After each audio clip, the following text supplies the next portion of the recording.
So this highly modified Toyota GR Yaris is one of the best we've built so far. It's running 500 horsepower on an E85 fuel. It's got a Ford engine and a 7-speed sequential gearbox as well. So in this video, I'll go over what we've done to the Yaris, and I'll take it for a quick blast on the road and do some pulls on the dyno so you can see what it's all about. So let's start with the engine spec. To make the engine as strong as possible, the block has had a Spec J closed deck insert fitted for extra strength, along with Nito forged pistons and conrods. The cylinder head has been CNC ported and fitted with Supertech valves and bronze valve guys, which all goes towards increasing the flow, which will maximise the power we can achieve from the engine. So we've used an HKS head gasket along with a set of Kelford 267 A cams with matching Kelford valve springs as well. So this is pretty much the ultimate G16E GTS engine you can have. This will take 500 brake horsepower all day long and more if you want to push it a little bit harder. This was the first GR Yaris to have one of our Whifbitz turbo kits fitted.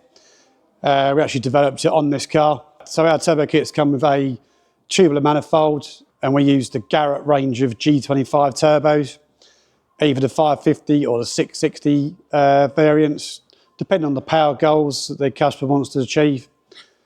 So the G25 550 turbo normally gives around 420 brake horsepower on pump fuel and around the 500 horsepower mark on E85. And the G25 660 turbo makes around 480 horsepower on pump fuel and just over 600 horsepower on E85. Fueling is provided by our own Whifbitz fuel system, which consists of a radium surge tank mounted in the boot with an extra Walbro 550 LPH fuel pump fitted, along with a larger Deutschwerks 1100cc port injectors. This is also the first GR Yaris to have one of our Whifbitz billet inlet manifolds. These give a slight increase in power, but also make it easier to fit an aftermarket map sensor, and it uses a larger Bosch throttle body for extra flow on the bigger power engines, and of course it looks better than the original plastic manifold too. The AirTech intercooler and oil cooler keeps the intake and oil temps under control.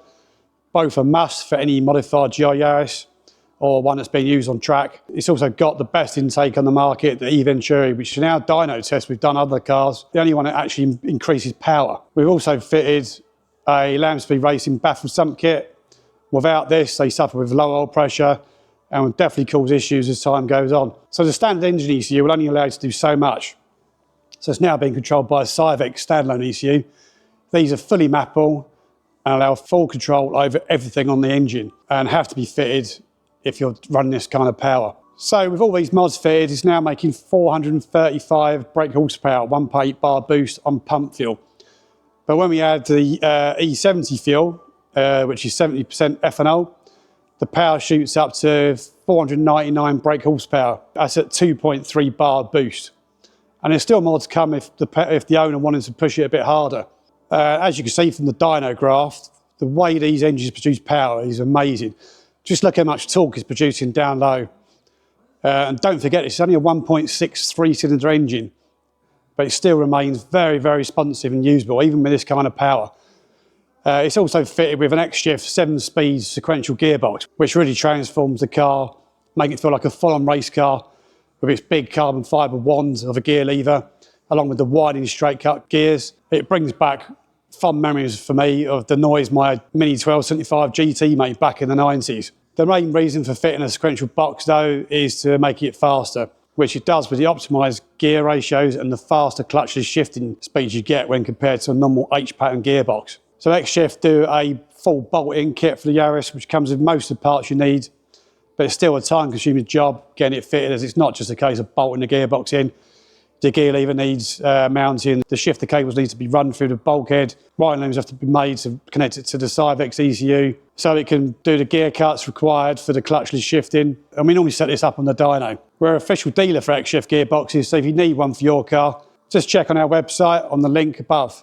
So chassis-wise, the GR Yaris doesn't really need a huge amount doing, as they handle so well out of the box, but they do benefit from a few nice little mods. So this one's got a very nice set of coilovers fitted, being the Nitron 8 NTR ones. and it's got a track focus wheel alignment done as well. And as you can see, it's got a different set of wheels. These are the Pro Track 18-inch wheels with Yokohama tyres. It's also got some Puma Speed brake discs and an Airtech Motorsport front strut brace. And as you can see, it's not red, white or black like they all are. This one's had a coloured PPF done in Nardo grey, and I think you agree, it looks absolutely fantastic. And it's also got the rather nice TRD front splitter and side skirts to finish it all off. So next up, I'll show you some footage of it on the dyno and then do some street driving so you can see what it's like inside the cockpit.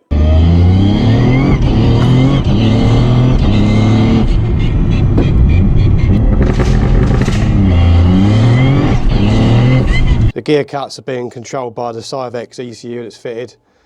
So you can either have a gear lever like the one that's fitted to this car, or we do have the option of running flappy paddles. You can also have auto upshifting as part of the Cyvex ECU. So then it has automatic upshift, so it will shift at the perfect RPM. Obviously not everyone wants that, but most people just want the big sequential gear lever, which really gives that rally car feel.